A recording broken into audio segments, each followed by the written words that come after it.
অনেক দিন ধরে যাবৎ তেঁতুলের ভর্তা খেতে ইচ্ছে করতেছিল। কাঁচা তেঁতুল এটা কিন্তু গ্রামে বেশি পাওয়া যায়, কিন্তু আমাদের শহর টাউনের এলাকাতে তেমন পাওয়া যায় না।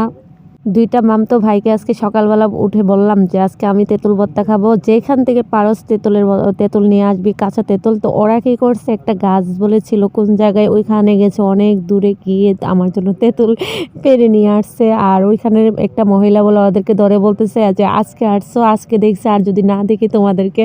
তার মানে দেখেন ওরা আমার জন্য আজকে তেঁতুল চুরি করতে গেছে। যাই হোক, আসসালামু আলাইকুম, সবাই কেমন আছেন? আশা করছি সবাই ভালো আছেন। আর আমার আজকে তেঁতুলের ভর্তা দেখে কার কার জিহ্বায় পানি চলে আসছে অবশ্যই অবশ্যই কিন্তু জানাবেন কমেন্টে।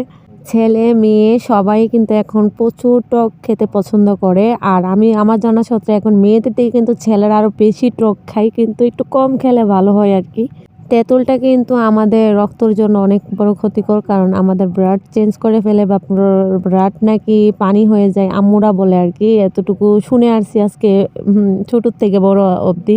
আবার কিন্তু টক জাতীয় খাবার মানে ভিটামিন সি, এটা কিন্তু আমাদের শরীরের জন্য খুবই ভালো। এখানে কিন্তু তেমন কিছুই দেওয়া হয় নাই। ভর্তাটা বানানোর সময় হালকা কাঁচামরিচ, ধনিয়া পাতা, তারপর বিট লবণ, লাল মরিচের গুঁড়া, হালকা লবণ এরকম দিয়ে ভালো করে ছেঁচে ফেলতেছিলাম। আর এত এত জিহ্বায় পানি চলে আসতেছিল, আর কি বলবো, আমি এখান থেকে নিয়ে খাচ্ছিলাম বেশি বেশি করে।